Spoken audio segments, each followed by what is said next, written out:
always forgetting to do that. I'm always forgetting to do that. I always forget to put the digital audio converter online. It takes like 50 seconds to boot up. So I was working up until the very last second. Oh, we need some light in here. Good God, I'm dark. How about this? Yeah, that's looking better. Okay. Yeah. So yeah, I was working up until the very last second, and I was actually trying to get my little camera, my handy camera, so I could show you guys some stuff today, but I can't. I'm missing a cable or something's not wired right.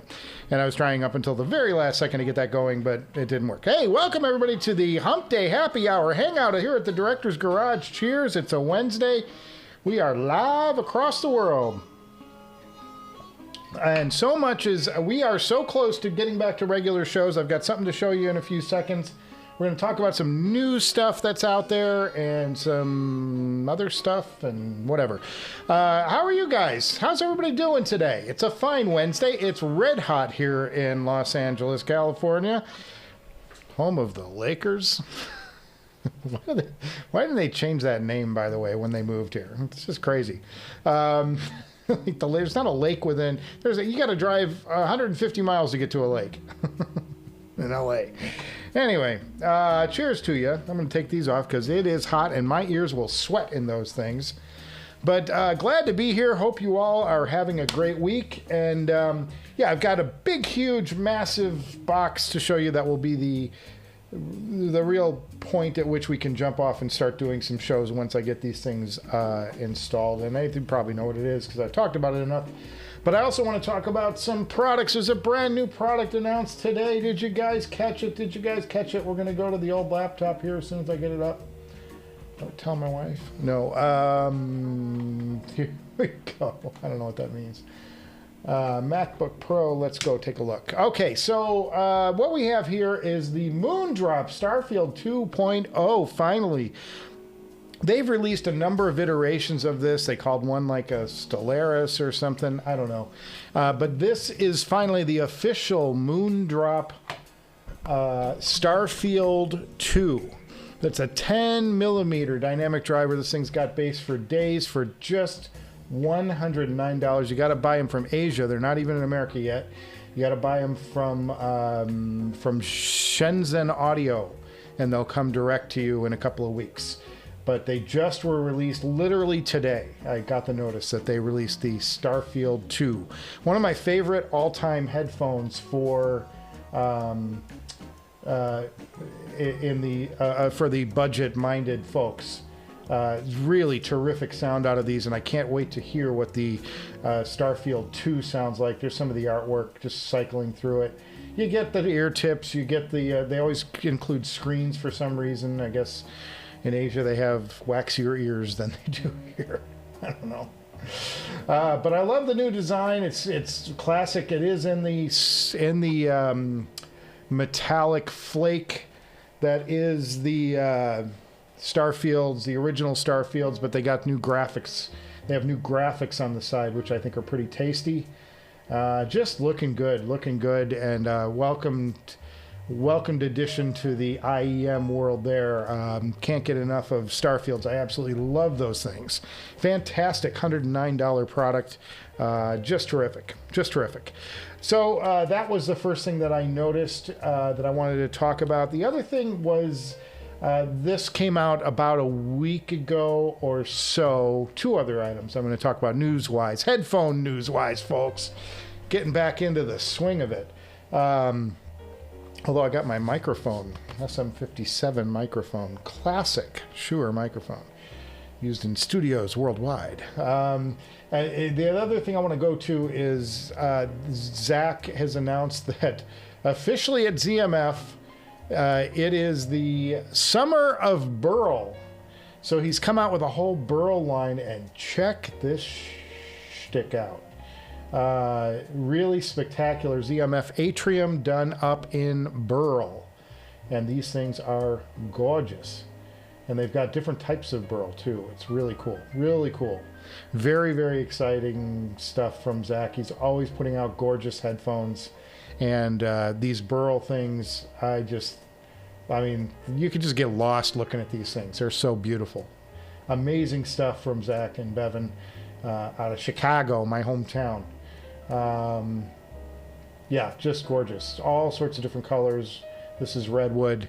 And there's just all kinds of stuff. Just fabulous. Go over to the ZMF website and drool for a little minute if you want to. But don't leave the director's garage. I still got more to say. How you doing, everybody? Cheers to the Wednesday. We'll get to the chat in a second. Everybody, get your questions in, get your comments in, and we'll chat it out. What's impressing you? What have you seen lately? What has excited you about this week? It doesn't have to be headphone related. I've been grilling like crazy at the new place because the new grill is propane, and I get it started and up to temperature in about 4.5 minutes. It's boom, 350 degrees, I'm cooking. So I have been cooking like never before, because the old one I had coals, and you'd have to take the time and you get the coals hot, put them, everything's got to get warmed up perfectly, and then you can put the meat on, the burgers on. I'm doing a lot more veggie and turkey these days, though, unfortunately. But yeah, I'm loving life on the grill. So we talk about grilling here. We talk about everything. So get your comments out and loaded, and then I'm going to show you some the huge ass monolith boxes that came. The other piece of news, and I don't have a website for this, but the Audeze officially canceled, discontinued the LCD-4. Now, they still are making the LCD-4Z, but the LCD-4 is now, they'll do repairs on them, but there will be no releases at all of the LCD-4 going forward. That is just tragic to me. A couple of other changes. Oh, did you notice in the background? I changed the batteries in the light and the candles, and the candles are blaring hot now. They're ready for season 2 of the Director's Garage. We're going to get that rolling. Hysterical. So that was another thing. But the LCD-4 is discontinued, and that's monumental and sad, because I still think it's one of the great headphones out there. Certainly top 5 to top 10 for me easily, and to see that go away, man, that's a great headphone. Even to this day, $2,000 will get you into a pair of those easy. You can even find it for under $2,000 if you're picky. And they may go up now that they're discontinued because you can't get them. So very exciting, non-exciting stuff there. The other thing was I hooked up my speaker system. I had to run I have this little listening area. The desk is here. The back of the room is here. And then beyond this is about 6 feet of space by about 8 to 10 feet of space. And that's going to be my little listening area once I get it cleaned up. So what I had to do, the Krell amp, the massive Krell, is sitting on the ground there, and I had to wire up the speakers, which I did last night, and I ran some XLR cable across under all the Director's Garage stuff here to the speakers and amp. I'm going to show this off someday. If I just could get this damn camera working, it just wouldn't. I was a cable short, and I ran out of time. It was like I had 15 minutes, and work was running late, and things were going crazy getting on the air. So I had to bail on it. But I was so close to being able to show you guys some stuff here at the new Director's Garage 2.0.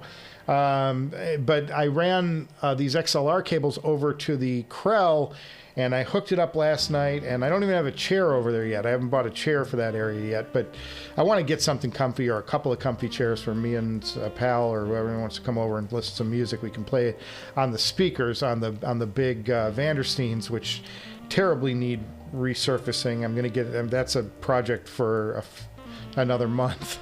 This first month is killing us on just getting the stuff you need to live in your house, in the new place.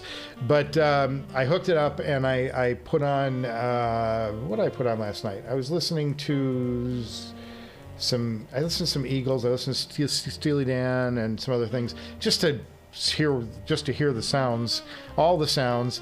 And my left speaker, the woofer, I don't know if there's a screw that fell down into it, or if the cup is torn, if the cone is torn, but there's something really bad going on, because the bass when it was hitting was just giving me this metallic rattle. So I think it sounds to me like a screw came loose in transit that was holding one of the other speakers in and rattled down, and it's sitting around in that thing rattling around in the cone.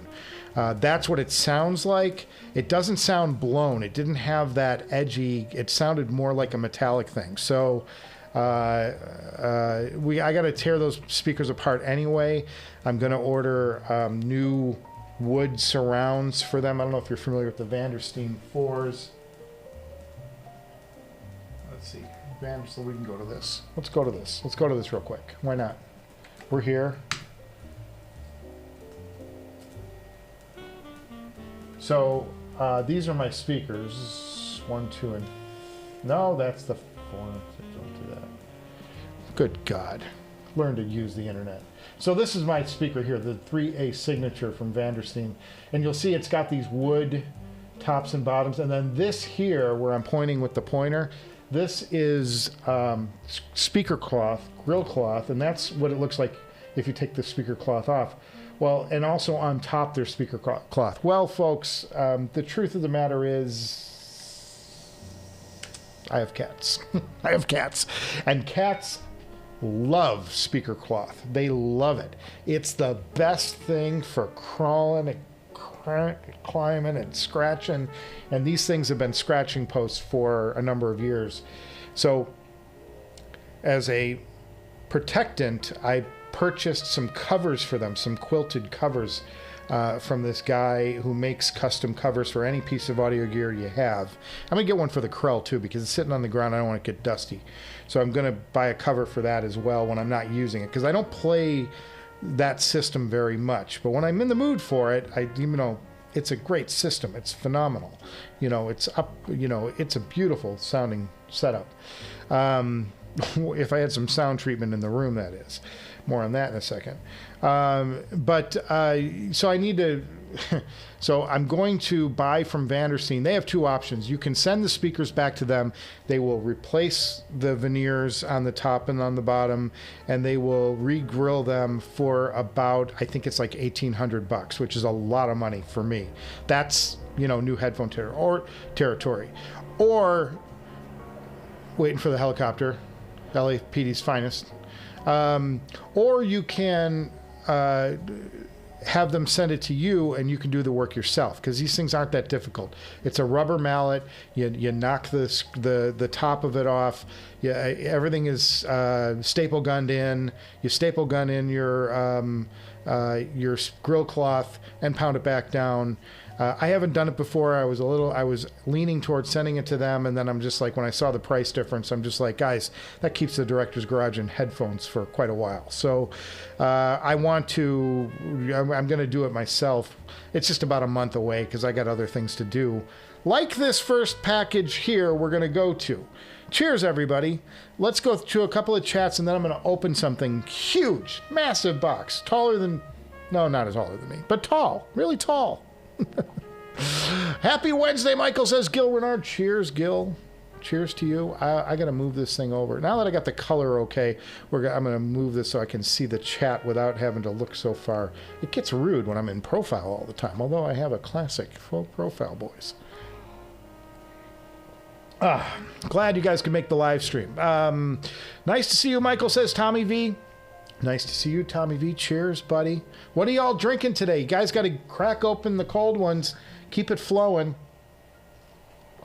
I'm still on the weight loss plan. No beers for this man for a while. Glad he made this one, Hipster Cow. Good to see you, buddy. Good to see you. Nephilim, my buddy.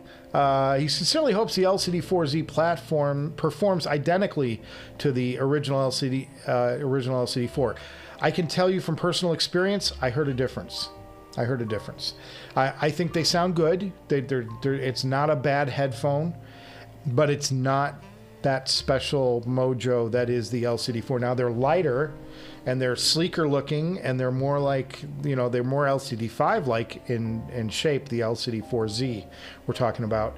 But it doesn't, it's missing a little something on the bottom.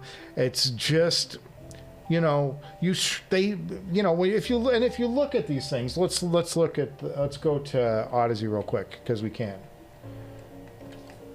I'm using the laptop a lot today. It's you know, it's my crutch for the day. Let's go to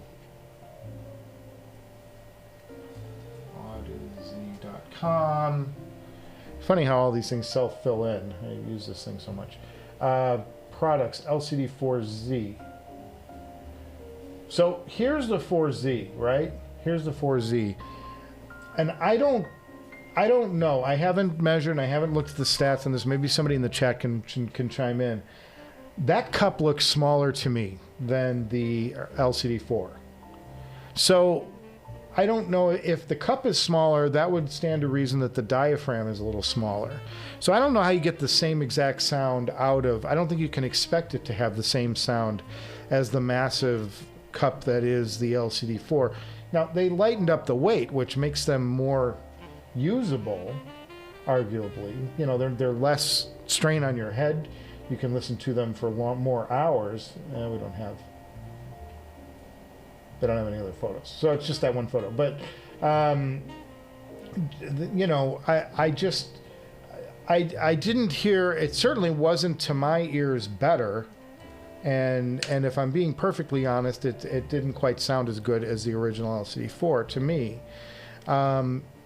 So it's sad to see that thing go, but I understand they've got to progress and they've got to move on, and I'm sure they'll have some other, I want them to, but now they're missing, they need a bass Canon headphone. I love that Audeze carried that flag for so long, that it was going to be, you know, that it's such a bass heavy, gorgeous, rockin' pair of headphones. You can really listen to your, you know, to your hardest stuff on that, and it does it complete justice, like the Abyss. You know, it has that slam, that down low, that sub bass, and I mean, it's just amazing. So to my ears, the 4 just did something that the 4Z just falls a little short on, and to my hearing, other people may disagree, and I totally respect that, but you know, all I can tell you is what I hear, and then you guys go from that, you know. So yeah, so to me, I can't figure out why they would discontinue the original model. Continuing on with Nephilim's point, definitely surprised you are. Yeah, and I don't know that they were making them like I think you had to special order them or something, because they weren't on there. They've been gone from the website for a while.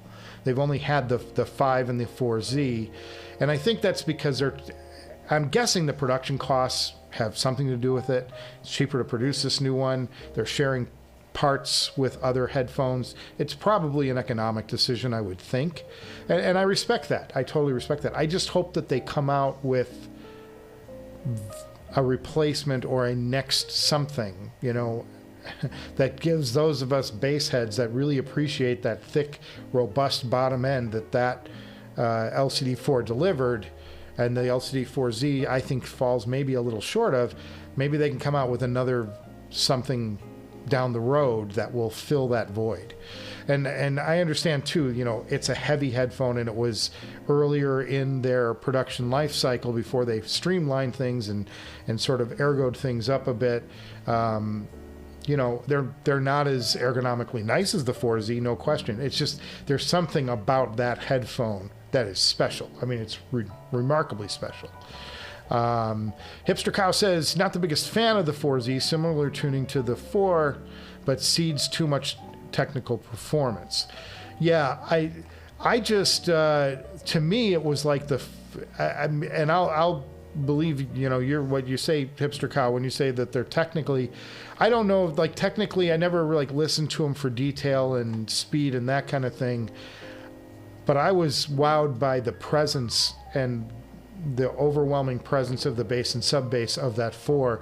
And the first thing I heard when I put on the 4Z was, well, they lost something there in the translation. And Fong, you agree too. Cheers, Fong. I haven't seen your name here before. We cheers everybody who's new to the show. and hangs out in the chat with us. So thanks for your comments, guys. It's all about you guys and your comments too. So get them in and let's have the discussion, because it's worth it. It's worth it, and it's fun. I love doing this stuff. I love comparing and talking about how could they. At the end of the day, you know, we have some great options out there, but I just love the 4 so much. It's one of my favorite headphones in my collection, and I have a pretty good collection of headphones here. The 4 is better than the 4Z. I've tried both. I agree with you, Fong. That's my opinion too. He's so surprised. Guess Audeze will now work on a Super LCD-4. But of course they won't call it that. They should. I think they got to call it the Nephilim Edition Super LCD-4. Thank you for your impressions and honesty. I thought you were right about the LCD-4 material-wise being discontinued for economic reasons. It's overbuilt. Yeah, it's the things were tanks, but they were fun tanks, and they were, you know, I had mine. I don't know what ear pads you all are running on yours, but mine have like super thick pads on them. I'd pull them out, but they're across the room. I got to go off camera, and it's a whole mess. And I got other things I want to show you today. So, yeah, I had these super squishy ear pads on them, super big, and I think that probably lent to their little bass heaviness. Anytime you pull the frame away from your ears, you're opening up the gap for those longer bass frequencies. You're going to accentuate bass, just in theory, pulling the headphone off your ears a bit. So I had these super cushy, they were comfortable as hell too, and I didn't mind the extra weight. I got a big, thick, you know, tree trunk neck, so I was never bothered by the weight of the LCD-4. So I just loved the things. I absolutely just thought they were the bee's knees. That thing, it blew me away, and then I got into like how old they are and how great they are, even though they're so old. You know, that it's a righteous headphone and relevant even in today's, you know, super nano thin membrane, nano thick membrane planar magnetics, and they were, you know, that was the best that they, you know, and to Audeze's credit, they came out with the LCD-5, which as a technical performer far exceeds to my ears the LCD-4 technically. But it doesn't have that tone curve, and that tone curve of the LCD-4 was spectacular for my taste. I love a thick, you know, lower mid into the bass and kick and sub bass with the slam and all that. And the LCD-5s to me were perfect reference neutral. Like they just nailed a reference tuning. And if you're into that reference sound, that LCD-5 is where it's at. And, you know, I grudgingly, I got rid of mine to get the X9000. And I'm not sorry, because I love this X9000. I got to do a whole review of that coming up once we get settled the rest of the way here. And we're so close. I mean, I've got new batteries in the lights, boys. Can I make those dimmer? They're actually too bright. Does this, yeah, look at this. Wait a second. Oh, we can go down. Now they're not as jamming, so that's good. All right, that's as dim as they go. Not like your director, though. I go a lot dimmer than that. Just watch my show. Cheers, everybody. But, yes, so there you go. Liam, Fong Lim, it's so hard to find an LCD-4 now. He's not been looking for one secondhand, but he does not want to buy them for $2,600 used. I have seen them come up on HeadFi in the 2,000 range. I've seen a couple go down to 1,800. That's about the very bottom, but they're pretty scratch and dent at that point. So, you know, I think you can get them for a nice pair for about $2,000, 2,100. That's the price I would look for them at if you can find them on HeadFi or Audiogon. They don't do as many, but US Audio Mart is my new kind of go-to. Not to plug anybody, I'm not getting anything from them or anything, but I like that website, US Audio Mart. It's And it's like a Canadian, and funny thing, it's called US Audio Mart, but I think it's based in Canada. I don't know. Go figure. But I found some stuff on there. I found some stuff on there that I was looking for, so was able to buy stuff. Speaking of the X9000, Hipster Cow says, when's the triple E-Stat shootout coming? Well, it will be a double shootout, because I don't think that, I don't know that I think the 700s that I purchased will, or I think it was, what did I buy? The 7s. Guys, sorry guys, my brain is scrambled. The 7s that I purchased, 007, is in the league of, for technicals, of the X9000 or the Carbon. So it's going to be kind of between those two. But I think the way I'm leaning towards doing it is I'm going to do a full review of the X9000, and in that process talk about them in comparison to some other headphones. So it's not going to be a direct shootout, but it will be, I will go over some differences and my feelings about them versus some other headphones. Because I've written that episode, and it's sort of like I'm ready to go with it. I just need the space finished before I can do it. Because if you can hear, like when I clap, there's still echo in here, and I've got to pull that out. Which gets me to, we're going to put the chat on hold for a second, and I'm going to show you guys. I don't know how I'm going to do this, because I've got one camera. I've got one camera, and I've got this huge-ass box. Let's try it, though, and let's see what happens. Stand by, boys. Here goes. These things, by the way, what's in this box right here, it weighs a ton. So I think I gotta go, oh, it's gonna mess with my purple lighting. Maybe we just do it here on the ground. So it's this huge box, and I'm setting it on the floor. So it's tall, it's as tall as I am almost on the floor. And I'm just gonna cut this open. See if we can get the mic over here so you can hear something. Well, you don't need to hear everything. I mean, I'm not that special. Now I'm blocking my face.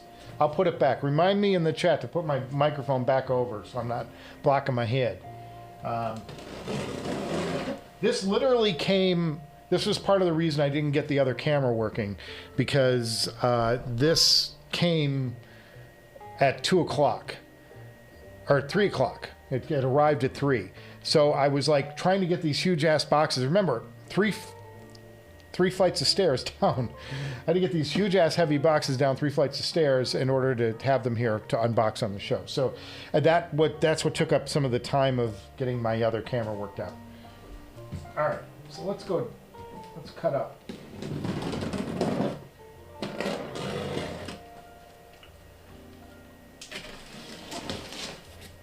So opening a big monster on the show live. And it's kind of fun to do shit like this live. I kind of enjoy it, but it's going to be a little awkward because this package is monstrous. All right, so that should get it open. Oh, okay, well, kind of gave it away. Right at first fat. So this is it, boys. This is what's in this box, and I've got another one here just like it. And what this is, if I can get it out, oh, the lower flap's got to come down. Ugh. Maybe I got to cut the oh, I don't want to do that because I don't want to cut the frame.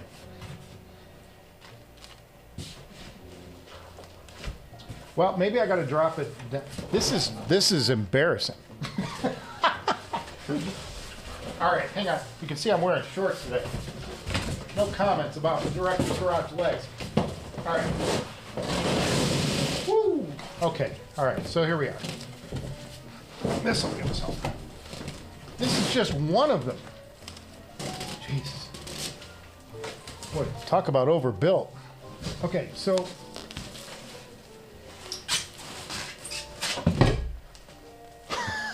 box just fell over.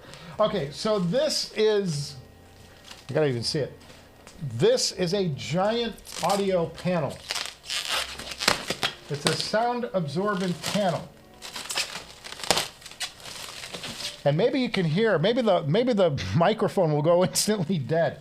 This is 4 inches thick, boys. 4 inches thick of sound baffling material. These things are filled. They're not just like frames with some fabric on them. These things are filled with sound absorbent material, and they're not cheap.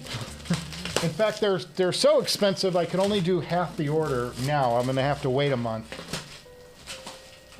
get into a new budget cycle, and then see if I've got some extra money to get the rest of them in. But this is enough to at least get the room dead enough to do some shows. And the whole point of this is pulling the echo out of the room. So I've got like 4 or 5 of these things, and I'm gonna put them on the walls, and then I'm gonna hang a couple from the ceiling. And this is a kind of lively fuchsia, if you can't tell. Because why not? Director's Garage is all about being colorful. So I've got this, and I've got another color in the other box.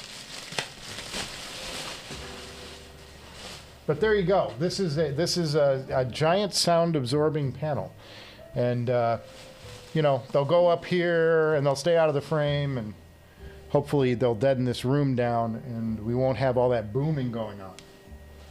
So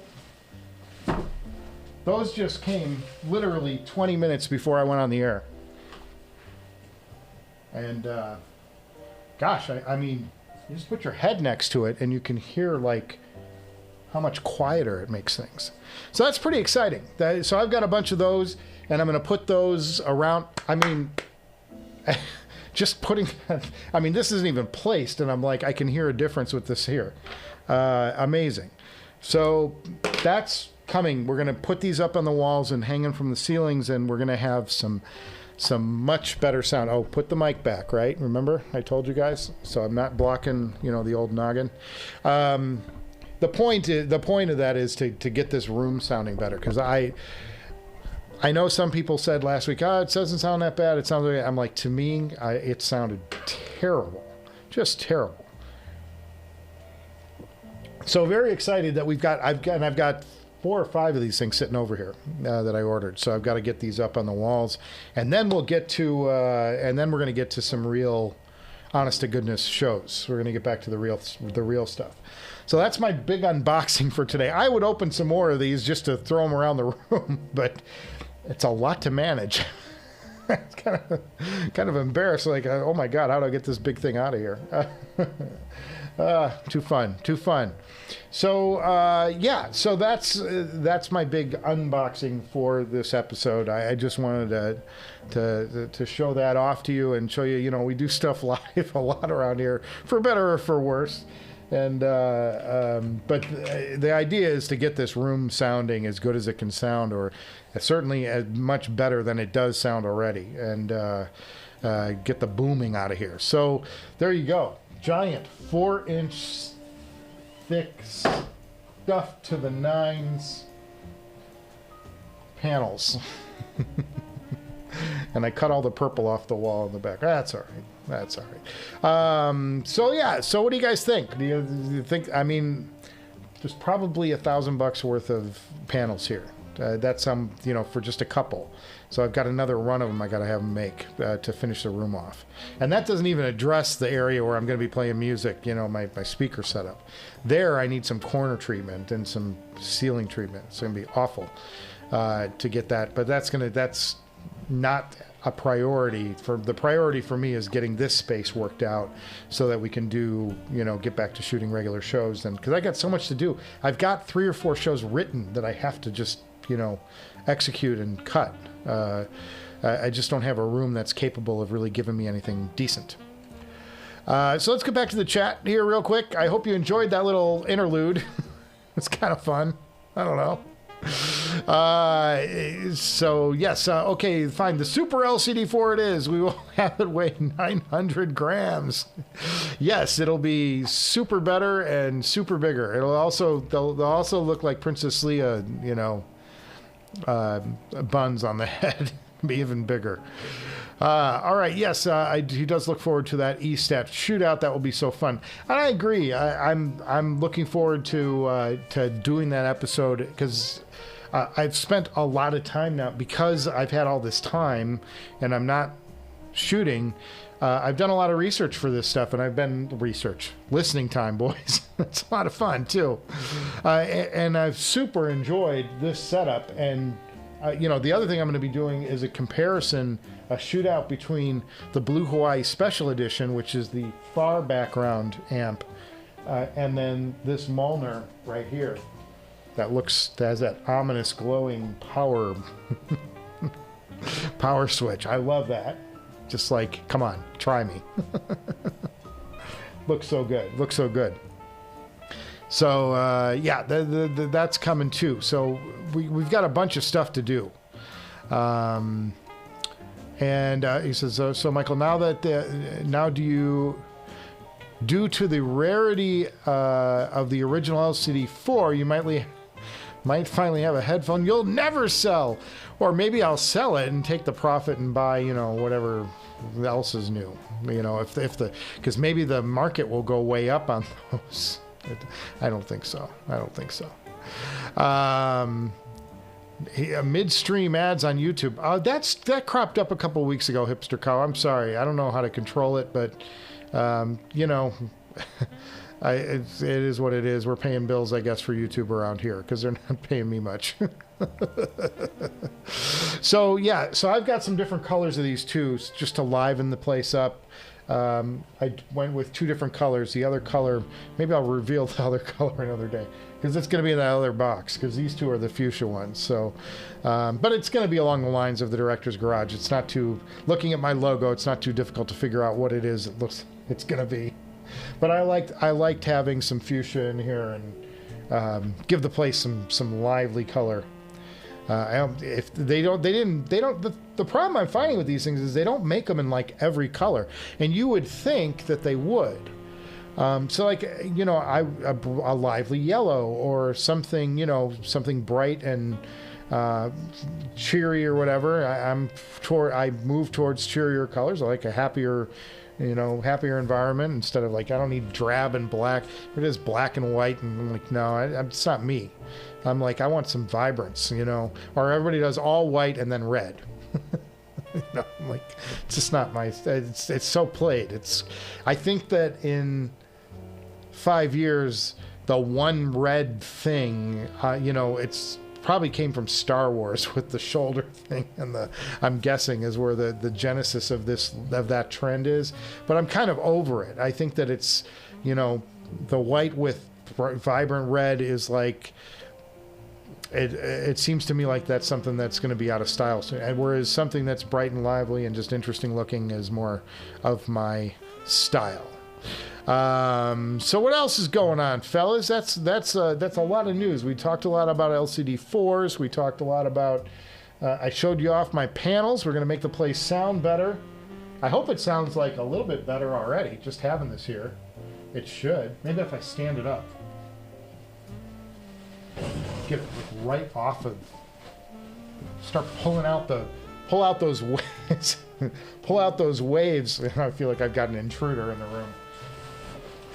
Pull out those standing waves that are bouncing off that wall. God, it's killing me. That and the ceiling are just unbelievably ambitious. Let's fix this. So what are you guys listening to? I saw the first couple of lists came out. Pardon me.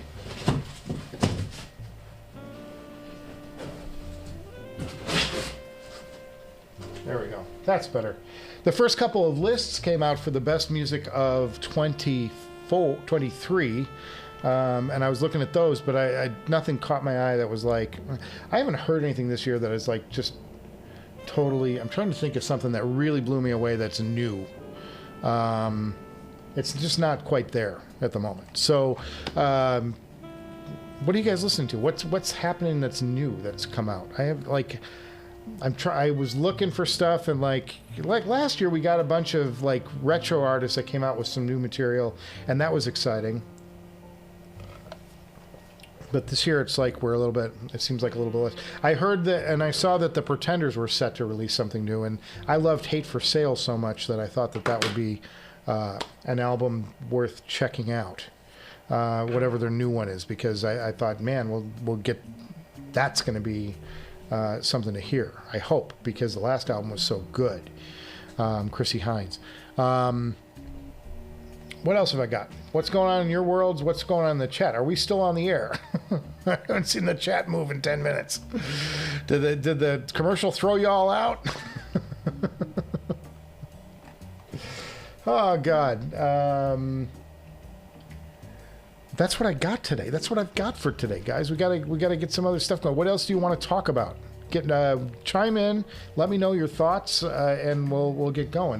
But that's the prepared material I had going into. I try to have some topics that we can at least go over, and the LCD-4 was something that was obviously big, and then the Moondrop stuff was also big, and then Zach's Burl Summer of Burl announcement. It's a little goofy, but we got to have fun with our headphones too, so it's kind of fun. Nephilim says he loves the new Metallica record, just a few months old, but that's the latest and greatest with him. I don't know if I've listened to it yet. I don't know if I've listened to that album yet. Maybe I caught a track or two and I didn't even know it. It's possible. But, the listening time has been way down for me too. That's the other thing with the move. It's like, I finally got the radio hooked up yesterday in the garage. The garage is the other problem. This is not the only thing that I've been trying to get sorted to get back to living. The garage, I don't want the garage to become like it was the old director's garage, like it was just a catch-all. And we had boxes everywhere of stuff. So I've been actually working through the garage and getting to a place where we put 2 cars in the garage every night and like keep the cars cleaner and safer and all that stuff. Just want to get the garage cleaned out. So I've been working a ton in the garage, and I have a Tivoli audio. You guys know what Tivolis are? Those Tivoli audio systems. I have one from a few years ago. I just bought it and I had it in the old garage. It's got a nice subwoofer on it, and it fills the garage with nice sound. And so I got that up and working yesterday. So that was my big hurrah. I've got some tunes in the garage now as I clean and sort and get the sandpaper all in one place and get chemicals off the, in the right spots. I think I got to check something from work here real quick. Stand by.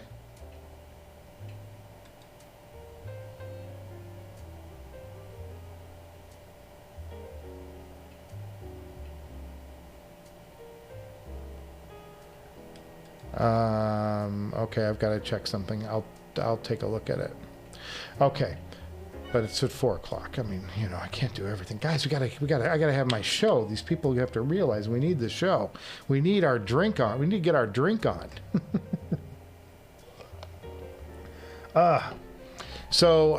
Yes, just a few months old. So, and Tommy V asked me what concert I've been to recently, and the answer is the last one I went to was McCartney, and it was not as good as McCartney in 2019.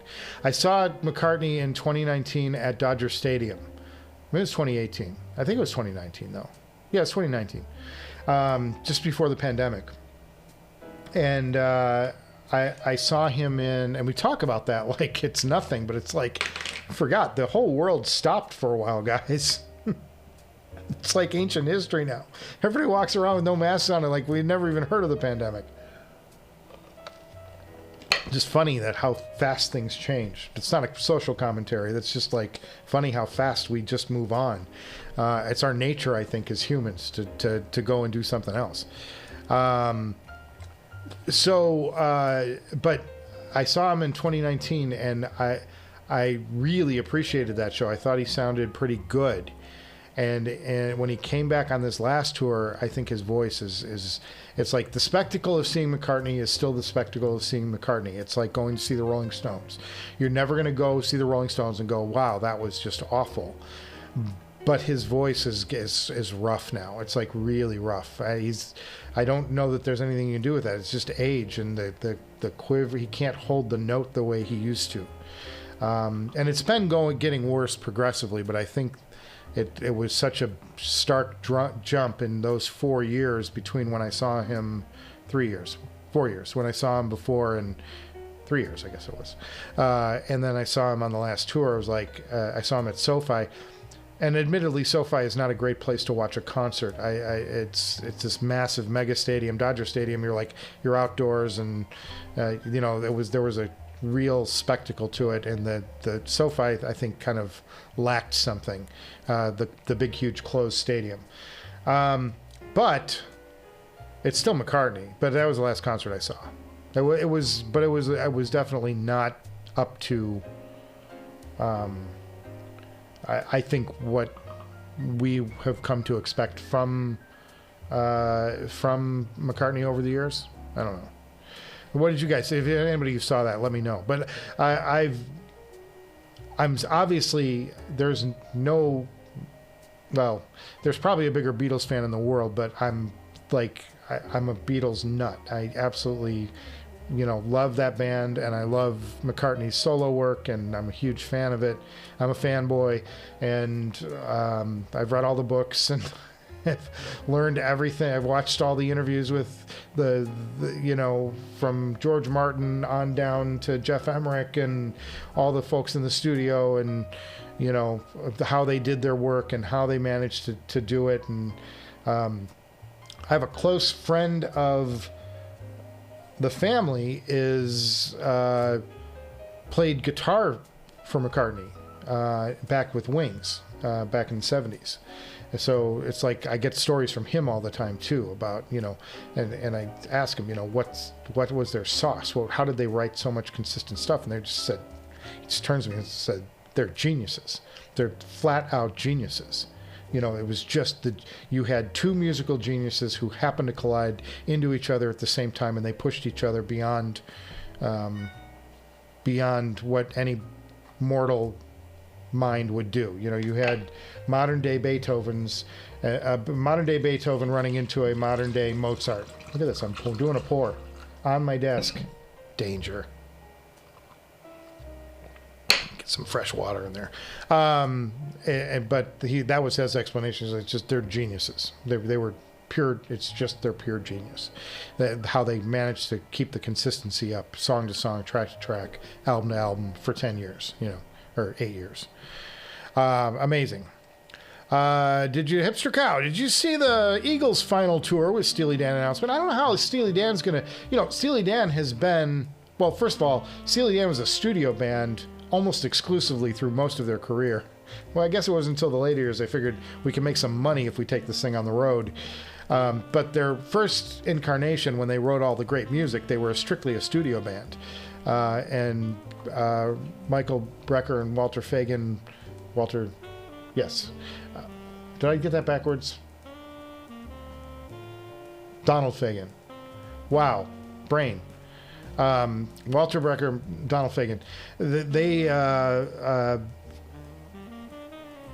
they would assemble these supergroups in the studio and get the best drummers and the best musicians they could find to play on the songs that he and that Donald and Walter wrote together. And then including who just goes out and gets Michael McDonald to come in and sing backup. It's like it's that level of stuff. One of the great voices of lead singers of the 70s came in and sang backup for Steely Dan. That's incredible. You know what I mean? And what a great time that was. But without Mr. Becker anymore, I don't know how is he going to do? I guess it's just going to be Donald Fagen, but he should just be touring as Donald Fagen. Because Steely Dan, I don't know how you do Steely Dan without both of those entities on tour, So that'll be interesting. So I guess it's and then the Eagles have lost Glenn Frey. Obviously, he passed away several years ago. So it's kind of like Eagles Light meets Steely Dan Light. So yeah, it's kind of interesting. It's kind of like the missing tour or something. What are they going to call it? So, I mean, I appreciate, I love the Eagles and I love Steely Dan. It's just like we have to accept that these guys are older and we're missing core components to what made the Eagles and what made Steely Dan. So I don't know that, I guess they have a right to make music and I wouldn't, who am I? But it's like they can't be what they were. They never can be what they were again. So that's a shame. But there you go.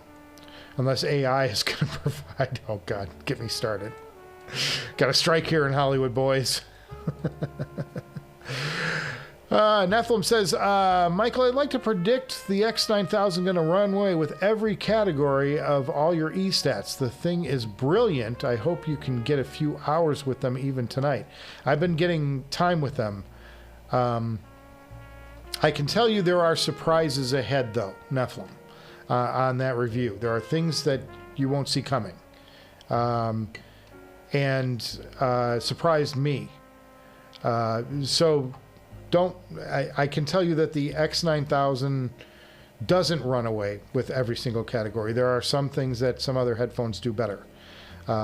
They are a great headphone, and maybe the best headphone, but they're not, like, perfect.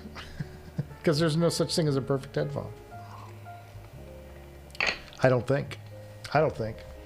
I've heard some stuff that's, phenomenal and mind-blowing, but, my complaint about the HE1 is that I haven't heard them enough.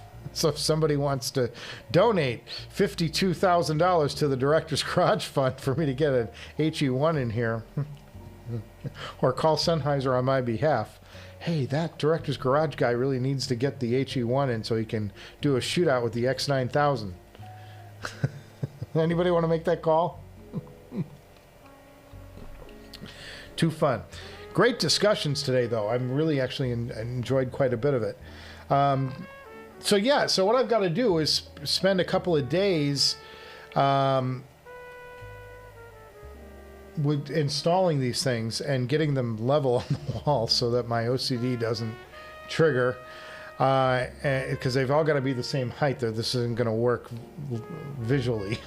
So I've got a couple of tricks up my sleeve to do that. I bought this thing years ago that you put on a tripod and you set in place and you level it, and then you turn it on and it streaks a laser around the room at a given level. So if you're looking to put something at the same height across the room, this will cover you. This will actually give you a line that you can measure against, a nice level line evenly all the way around the room. It's spectacular. I used it when I put wainscoting in the old Director's Garage version 1. I did some wainscoting in the dining room, and I literally, my wife came home, Mrs. Director came home one day, and I had torn all of the existing wainscoting off the wall, and I had drawn boxes all over the room where the new wainscoting was going to do, and this laser was shooting a line across the room. It was very much like something you'd see in, like a James Bond movie. It's really cool. So I'm going to pull that out. I'm going to pull that gadget out to make sure that all of my panels here, just out of frame, it's kind of cool looking too, are all the same height on the wall, so they all match and look good on camera too.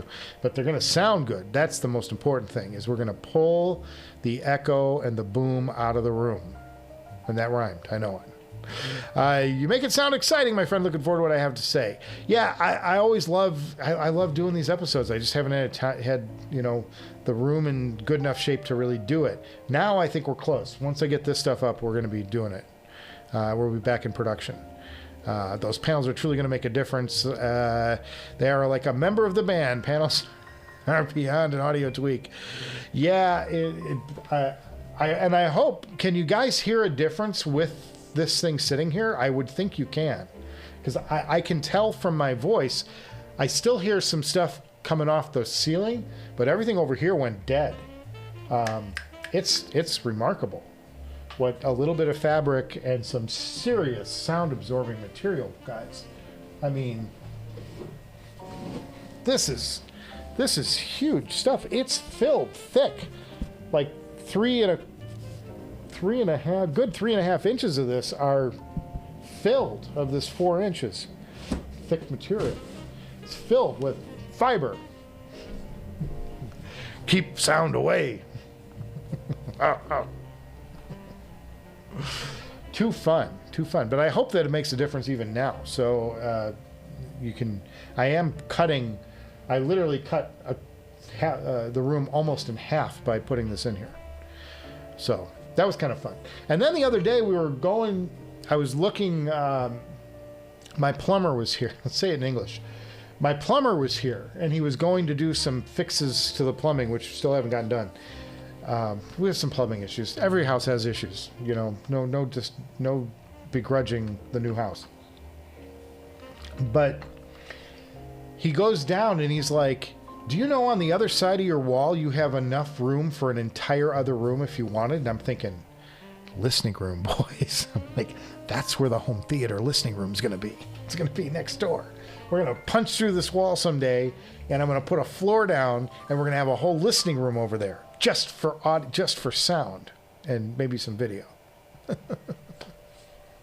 But that's the plan. Yeah, he was looking. He's like, "You've got enough space over there to put a room bigger than the one you have here." I'm like, holy cow, that's amazing. Amazing what you find when you go behind the walls of your house. Those panels are truly going to make a difference. Yes. He's sensitive to flutter echo. Yes. The panel beside you actually changes the resonance in your voice. I would think so. And, you know, as somebody who's done some recording in my day, even just having this here should make a huge difference. Now I'm going to extend it out a little bit. But with that and the ceiling, and then I'll have another panel over here. I'll probably have 2 panels on this wall, 1 on this wall, and 1 overhead. And I think that's what I stopped at. Or maybe I got the second overhead one too. I'm not sure. I gotta look in the box. But it doesn't look like I've got enough boxes here for 5 panels. So there must be only 4. 1 overhead, 3 wall, and then my next one I'll get a second and a third overhead and probably 1 more wall. And we'll see if I don't know if I'm going to do anything with the back wall. I haven't decided yet, but I could do some thinner panels on the back wall just to pull some of that out. I don't know. We'll figure it out, guys. It's part of the fun of this thing. You know, I build it with you guys and include you along, bring you along for the ride, because that's part of what I enjoy doing is talking about this stuff and getting your thoughts, and then, you know, go from there. Yeah, Convince Me Audio reviewer claims Warwick Acoustics Apiro is so fantastic that the Susvara sounds dull, which makes me want to quit this hobby. Now, is the Apiro, the Warwick, there's a Bravura and an Apiro. If only there was a device that could clear this up for me. Oh, keyboard. Come on, here we go. Quick acoustics.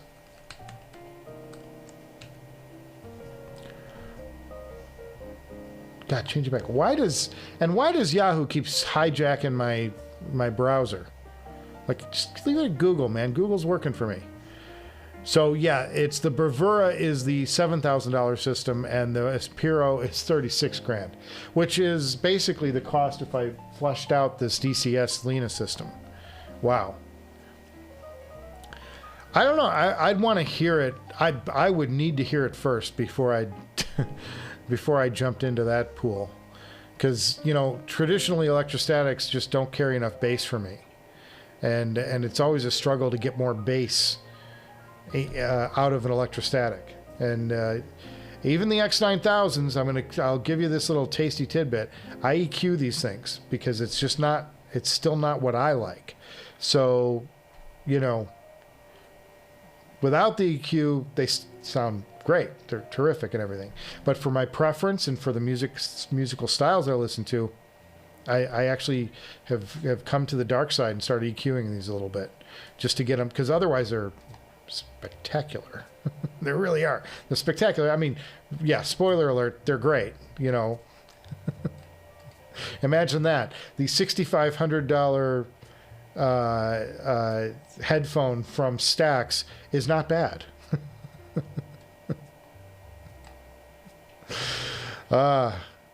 And I could tell you they had bass. Okay, I'll take your word for it. Can Jam SoCal, and Can Jam SoCal is not that far away. We're only like 2 months away, I think. So once we get to Can Jam, I'm going to go to Can Jam this year for sure. I'm not going to be able to jump out of, I'm not going to be going on vacation for a while, boys. We bought a house. But it's nice when the vacation is your house. You're coming home to vacation every day. That's what it feels like. So it's a great place. It's a great place, boys. It's fantastic. Carlos Gambino. Good morning, Michael. Cheers from Australia. Ahoy! He's always watched my stream but never shared a chat until now. Thanks for keeping my mornings company. Usual chores while listening.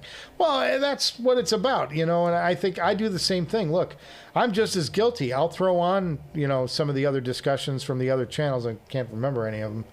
Like Zeos. It's been a while since I've shooted. Zeos, I got to have the product right because it's the camera on the head just makes me nauseous. But for background audio and stuff, as you're doing stuff, yeah, it's good.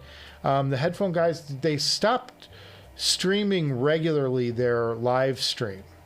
Like it used to be every Saturday morning, Andrew would do that live stream over at headphones.com on their channel. But he stopped doing it regularly. And now it's like it's dropped on Sundays in the afternoons and stuff. And it's like by the afternoon in LA, I'm busy. I got stuff going on. I can't stop and watch that stuff. Yeah, so that's, but I totally hear you. I put on stuff. The other thing I'm guilty of, and I got to admit it, I'm not a gamer, but I put on YouTube gaming sometimes in the back because it's nice background stuff. It's like, guys figuring out a game, and it's like, for those of us who don't have the time, and I don't even have a PC that can run half the stuff. I've got the Mac from 2019 that has I can't run any like games on my system. It's so focused on video and what I do at work that I can't game on any of this stuff. I had a PlayStation that's like in the closet across the hall, but I used it when I got sick like 5 years ago as a PlayStation 3. It's a little old. So am I. And I played like a couple of games on it. I had like a day of gaming when I was sick, but it fascinates me what they're able to do with games now and how advanced they are and how cool they are.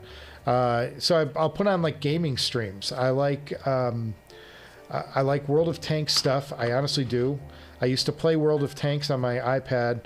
I haven't had time for it in probably 2 years, but I was playing some World of Tanks on the iPad, and then so I'm kind of partial to those. It's kind of fun to watch that.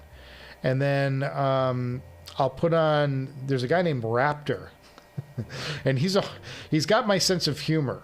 It's a little more southern than mine, but I find him entertaining. So I'll put Raptor on and just like have that playing in the background. But I always do that stuff. I totally get what you mean by having a chat. And when I'm driving, I listen to the news all the time. Not because I'm like fascinated and I need to know. It's just like that background vocal. If I'm not into music, and Sirius XM sounds so bad in my car.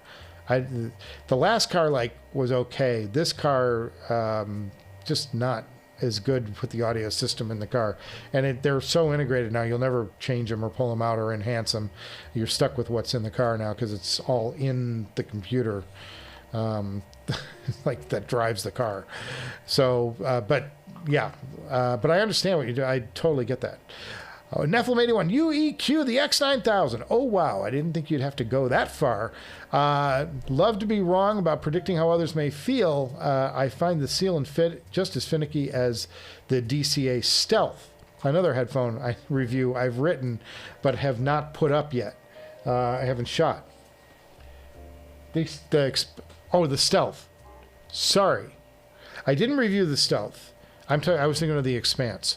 I listened to the Stealth. I auditioned the Stealth extensively on several occasions, including at Can Jam.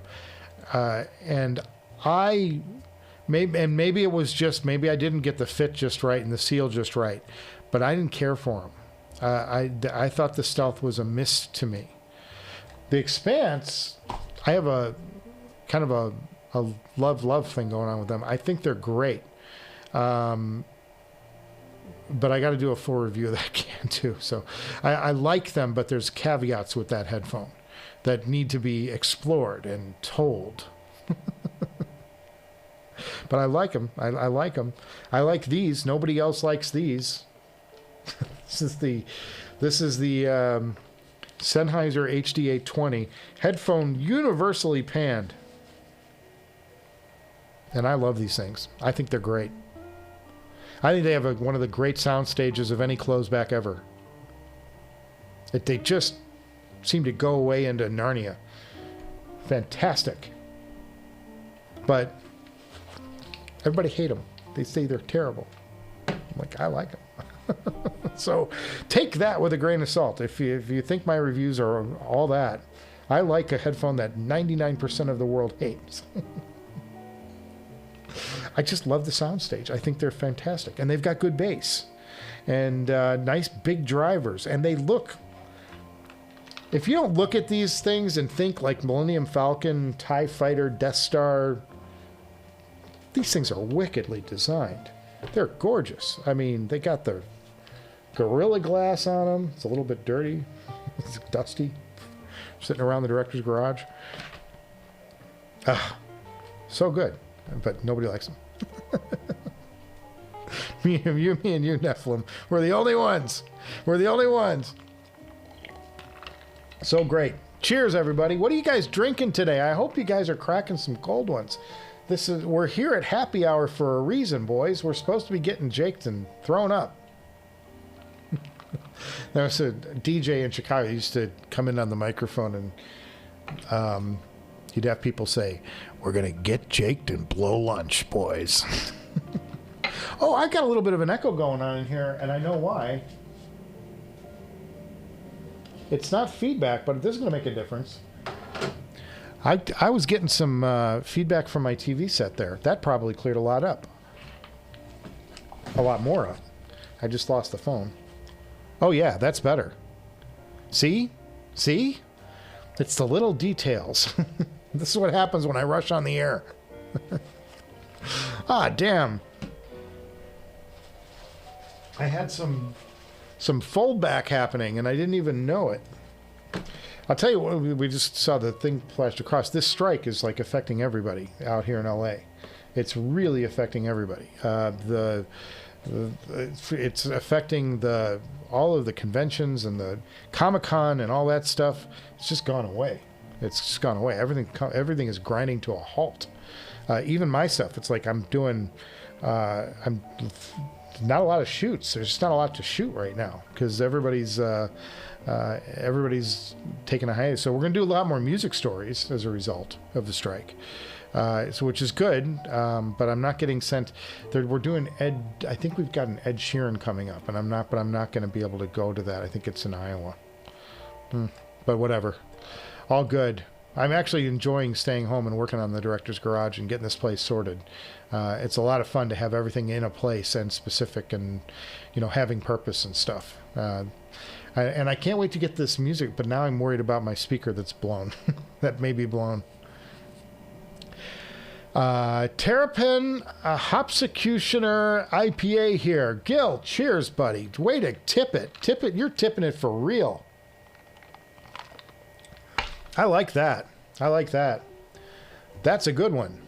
That's a good one. Gil chiming in with the IPA. Nephilim81 was close to buying them. What did I miss? I missed something. Sorry. Carlos. He had a great time with the LCD-4 from a friend who lent it to him for almost a year. Good friend, my God. Keep that guy on speed dial. That's a good friend. Poor headphone was put aside after he got a Ross and Rad Zero. Now, that's a headphone I've heard about, but I haven't heard. I heard it's a really commercial tuning, which is not bad. but he said, you know, like I characterize stuff as like a certain way, and it's like people think I'm dissing it. I'm not. Commercial tuning can be great. It can be really fun. You can have great headphones with that. And I hear they have a very lively bass. LCD-4 made him feel the music, but he's on the D8000 OG Bandcamp. Okay. I never got the OG in here. I did get the Pro, and I reviewed it, and I said I thought it was good. You know, I thought it was good. Nephilim's drinking tea. Yes, he's boring, but he's relaxed. I had to cut. See, that's part of the problem getting old, boys. I had to cut the iced tea out, or at least cut it way down, and switch to water because the caffeine was jacking me up. So, bad. But Carlos, I hear you on you're not alone on saying that D8000 is the OG is special. I hope someday I get to hear them. I hope I get it in here. It's one of those, like, if the right price came along and the right deal, probably. But I just, one of my last episodes was final, so I'm not going to be looking to do anything with those for a while. Yeah, Nephilim's my other D8000 guy. He's a monster. Raw. Bass monster. I love it. I love it. Because they tightened it up on the Pro, and I thought that somebody said the Pro had better bass. And I'm like, I don't know. But that's what they sent me. Audio 46 provided that to me. Audio 46 is a place you should go, by the way. I'm going to do my plugs real quick. Audio 46 is a place you should go if you're looking for the latest and greatest in headphones and headphone stuff and headphone gear, because they've got everything. And if you use the coupon code Director's Garage, all one word, at checkout, you can get an extra 5% off most of the gear they carry. Won't work with a couple brands, but for the most part, you'll get that 5% off. And you're helping out this show, getting a discount, and Audio 46 gets a sale. It's win-win-win all the way around the board. And then you can also subscribe to the Director's Garage if you haven't already. My God, click the subscribe button and ring the bell. Or don't. We're so close. I'm so close to 5K. I don't even know where I'm at right now, but I'm close to 5K, and that's fun. It's been a slow burn, especially the last couple of months, because we haven't been able to put the shows out with the move. But it's fun though. Well, that's master bedroom. No. It's not going to get to 82 in here before you turn the air conditioning back on. Okay, I got news for you. Nest just informed me, as a customer service, it raised the temperature in the bedroom. This is technically a bedroom, to 82 degrees for me, just to give me a leaf to earn. You shove your leaf and give me my air conditioning back, because it's hot in here. Aria or the HD-800S?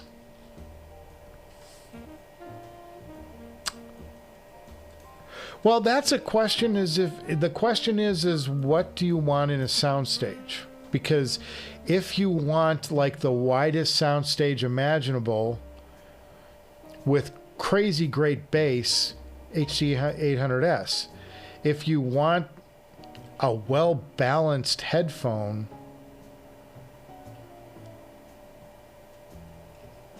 yeah, it's like, that's got better speed. If you want better speed, better dynamics, all that stuff, then the Aria. So it kind of comes down to what you prefer, Joseph. Personally, God, that's a tough call. That's a tough call. HE-1000 V2. How about that? That's what I'm going to go with. I'm going to take the HE-1000 V2 for the win. I think that the HE-1000 V2 with the, with the new stealth magnets in it. That's what I would do. Yeah, that's like the benchmark in that $2,000 price point. I love the HD-800S when I had them though. I just, you know, got to move on. They're little, and now they've got the S. I had the original HD-800. I didn't have the S version. But I've heard both of them. They're great. I don't know, like putting one to the other. Again, they're so apples and oranges headphones. They really are nothing alike. Here you've got this fast, planar magnetic with an OG dynamic driver, you know, bass slamma jamma, wide, super wide soundstage that Ginsu's the hell out of it, you know, and gives you like this spatial experience. Just depends on what you like. Big soundstage is nice. He does enjoy speakers. He can't use them much due to noise. I can't use mine right now due to noise. It's like some kind of distortion or something in the bass driver. Good God, what was that about? But we'll tear them apart before long. Maybe I'll do a little video on that. That would be fun. Michael tearing apart his $10,000 or $8,000 speakers. He has Noirs as a closed back, but can't make up his mind. Well, the N2 Noir, I assume you're talking about, from Dan Clark. Great headphone. I mean, phenomenal headphone. For $900, there's nothing better. Just fantastic. So on an open back, yeah, I don't know. If you want the, you know, it's, yeah, Nephilim's nailed it. It's the HD-800 just has that wide ass soundstage, and it's great.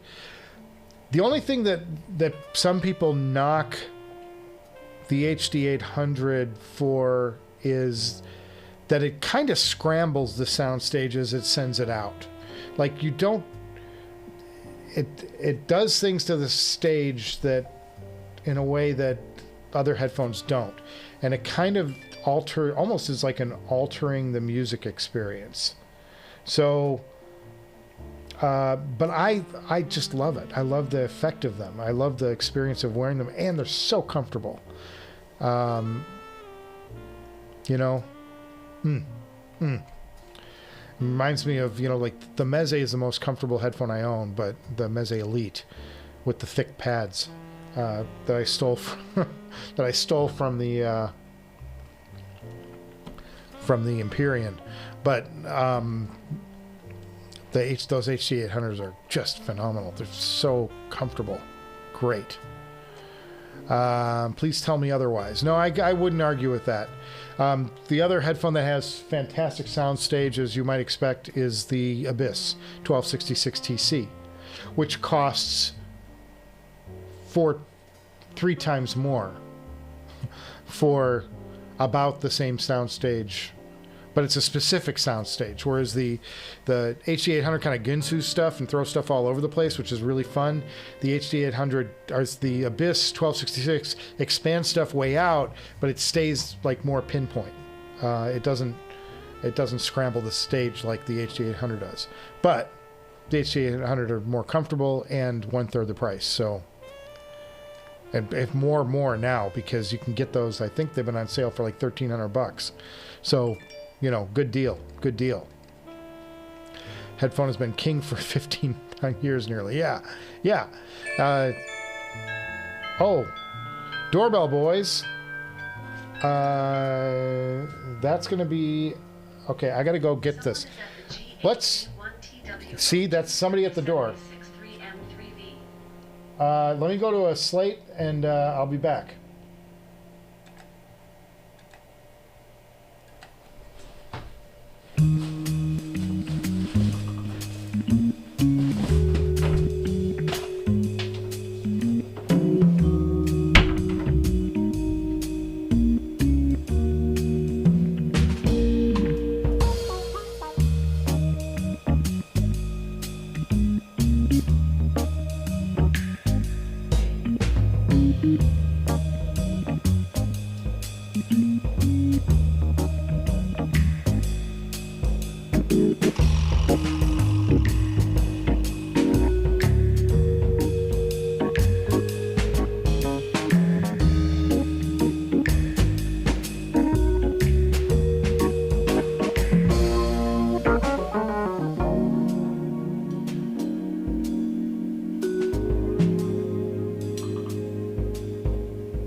All right.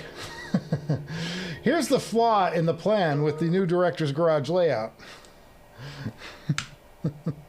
Oh, wrong camera. That's what we were looking at earlier. Yeah, here's the flaw with the plan that we were doing earlier with the new layout of the director's garage. The door is up a couple of flights of stairs. So the doorbell rings down here like that, and to get to the front door, I gotta haul ass up a bunch of stairs. So, you know, I got getting my steps in. The remarkable thing is that I close my rings almost every day just living here, which is fantastic. So that was a delivery, but it wasn't for me. It was for Mrs. Director from Amazon. But they needed me to sign for it for some reason. I don't know what that means. But I don't even know what it was. So there you go. So when we were last talking, sorry guys. Sorry for the interruptus in the show, but that was kind of like a nice halftime show. God, I've been on the air for an hour and a half. Good Lord. Well, it's probably good to do that. If you love Soundstage, HD-800 we were talking about. Frequency wide, they still have a ton of detail. Yeah, it's good detail on the HD-800. I think that they do fall short of, you know, they're not that, you know, it's a dynamic driver, and we live in a planar world where the planars and the E-stats are just, you know, will run circles around a dynamic driver. But they're a great headphone. I mean, they sound great. They're fun to listen to, and they sound great, and they give you a great experience and a wide soundstage. So there you go. Can't swing. Joseph says he can't swing nearly as big as the 1266 Phi. TC. He thinks the HE-1000 V2 is worth saving the 30% for. Again, they're slightly different animals. You know, I wouldn't push anybody to spend $6,000 on a headphone. It's too much. It's too much. It's too much to spend. I've done it twice, 3 times now. I have 3 headphones here that are $6,000 plus a piece. You don't need them. There's great experiences all the way up and down the price scale. Is it cool to hear the bleeding edge of technology and what technology can do right now? Yeah. Of course, it's fun. It's fun to listen to X9000 and compare it to a Carbon and the Susvara and the Abyss, and, you know, listening to the differences and the nuances and stuff. But the V2, the latest version of the V2, which is the stealth version of it, it's the sweet spot. It's $2,000. They're easy to drive. And then if you have the more money to spend, if you want to get up above them, you buy the Caldera from ZMF, because the Caldera is the Susvara with bass. It's a tick slower, but you never pass a detail test if you're blindfolded. So to my ears, they're just a little bit slower, but like if you put the same, I would never be able to tell the difference. It's only after going back and forth, you know, over the same exact passages over and over, and who the hell listens to music like that? So like the $2,000 level is that, to me, is the HE-1000 V2 Stealth. The $4,000 level and above is the Caldera. The Caldera has to me rendered most of these $4,000 headphones irrelevant.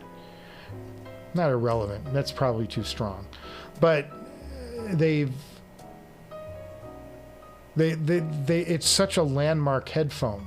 They did something, you know, and Zach has been doing, you know, I understand that he's done the research on it, and had, you know, the company started out making parts for planar magnetic headphones, but that developed into ZMF. But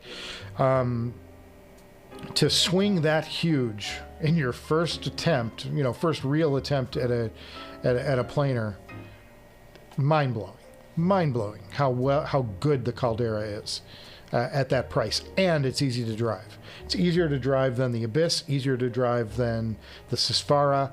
It's a phenomenal, amazing headphone. World class, worth every, if they could get $6,000 for that headphone, they could get $6,500 for that headphone.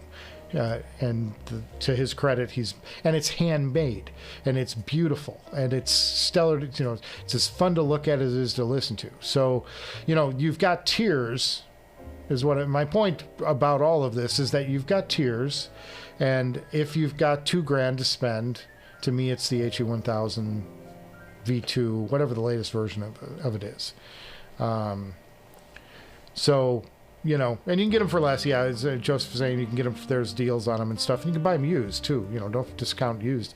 A lot of great used. I'm selling my Susvaras, and you know, you get, for 2/3 the price, you get a Susvara with a nice cable. You know, yeah, it's got a couple of, you know, little hair, you know, scratches and stuff like that here and there, but so what? It's like, it doesn't look pristine, but it doesn't look bad. It's not like it's scratch and dent model. So, you know, you can get deals, is my point, all the way down the line. I bought the Abyss. I bought used. Found somebody who was selling those, and you know, we horse traded. I got a good price on them, and for me anyway, what was a good price? Garage motion detected. Somebody's ripping us off. No, I think Mrs. Director probably got home. So, you know, the point is, you know, don't discount the used market either. You don't need to have, I'm all about the sound. Like, I'll take a little nick in a corner of a cup, or, you know, even my LCD-4s that I bought, it's not like pristine, perfectly reflective tortoise shell, whatever, around the cup anymore. But so what? It's like, it's a used headphone, but it's in excellent condition, and it sounds fabulous. So, and when you buy used headphones, you also get a great cable with it that, you know, usually the owner has replaced the cable on especially the high-end stuff, and you get that kind of tossed in. You can't really upcharge for a cable, you know what I mean? Joseph W. says he used to have a pair of Verite closed, but had to sell them to get the cash to close on a house. Yeah, that's kind of what I went through here, is like, had to put all my buying on hold. I mean, I bought the DCS, which was a huge outlay, but I just had to cut it off because, guys, we've got to afford a house now. And a house is long-term. It's more important.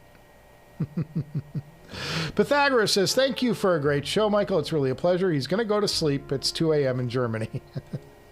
I'm surprised I didn't put you to sleep a lot earlier, Pythagoras.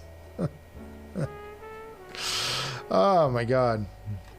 If we want the best, we have to pay for it. Yeah, and that's kind of the way it always is, you know.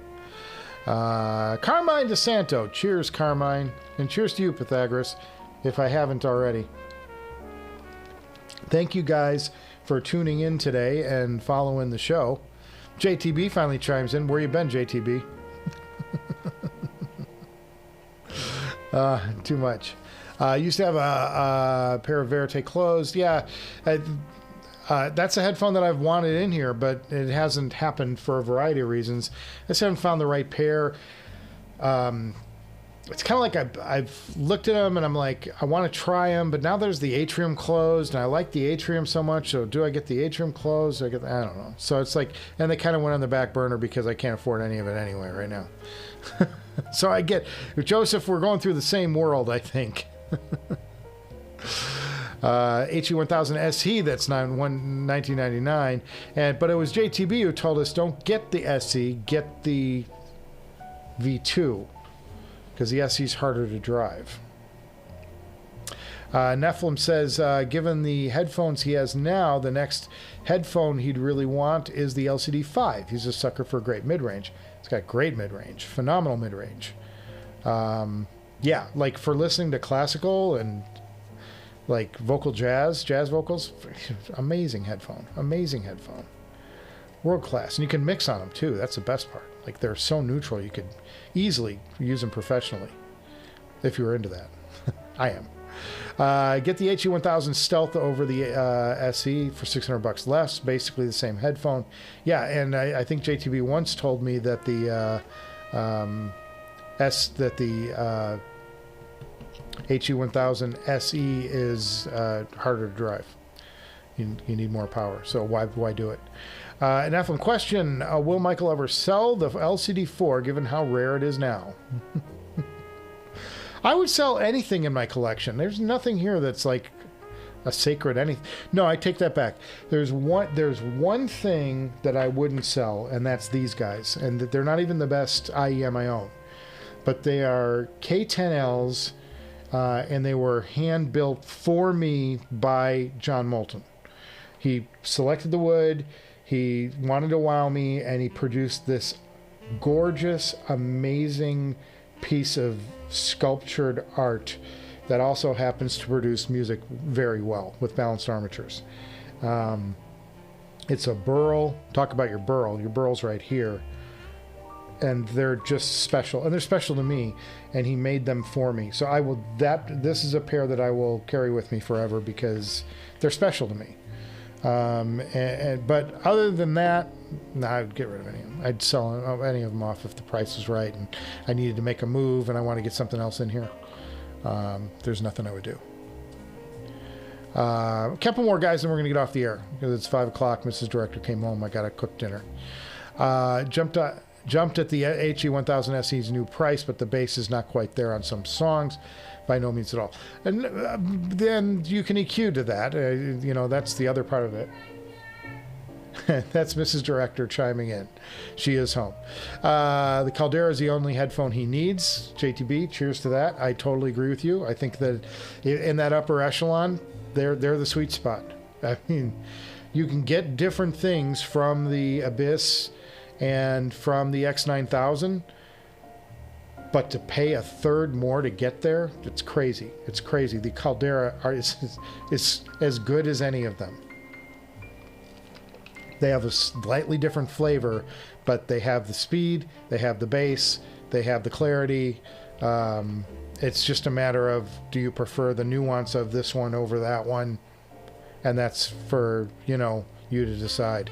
But as far as it makes you cry how well ZMF did it. HE-1000 SE seems like the best deal, though. Yeah, I'd agree with you, Nephilim. That's probably fair. He did not return his mistakenly. He hates to admit a buying mistake. I have made more buying mistakes. Gil, I'm going to brighten your day right now as we start to wrap things up here. I have made more buying mistakes. I have bought more headphones cold that have disappointed me than I care to admit.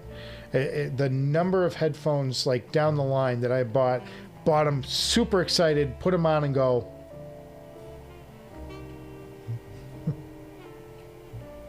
well, I spent $4,000 on a headphone and go, look at the Focal Stellia, probably the most disappointing headphone purchase I made, because I bought them wanting to love them. These things looked great, they felt great, they had a better build than the original Focal Utopia, and I get the Stellia in, I put it on, I was like, I don't get it. They're not particularly fast. They're not particularly run deep in the bass. They're kind of upper mid-rangey.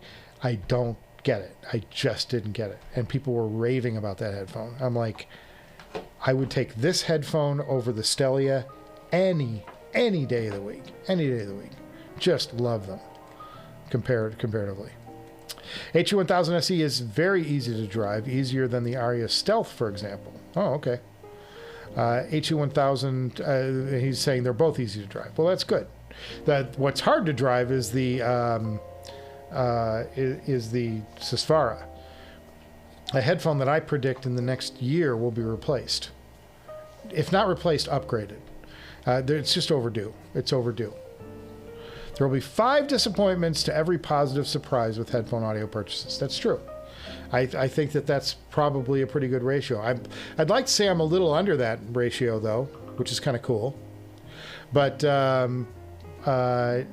yeah, that's about it. All right, guys, I'm going to start winding it down. Got the Sennheiser HD. Good, JTB, you did the Amazon thing. We did the Amazon Prime stuff last week. So good. Hope you guys got it. Nephilim, thank you a ton. This has been a great show. Had to tune in from the very beginning. Great hobby, great community. I love you guys. I think this is the most fun I have, is doing these live streams, and it's always fun to check out. And I love when we get a big bunch of people in here and we're all talking about stuff. We had a great discussion about the HE-1000, about the LCD-4. If you're tuning in late, go back and watch. LCD-4 discontinued. Talked about that, and then I showed off my big 4-inch panel. 4-inch thick panels, boys, going up. They're going up on the wall soon. All right, I'm going to start the music. So everybody who turned in late is going, what the hell is he talking about? What is that thing? Oh, so funny. All right, well, we got to get out of this mode. I got to find my mixer. There we go. And let's go to the outro, play it. Cheers, guys. Thank you so much for stopping by today. Tip your waiters and waitresses on the way out of the saloon. And I will see you guys before you know it.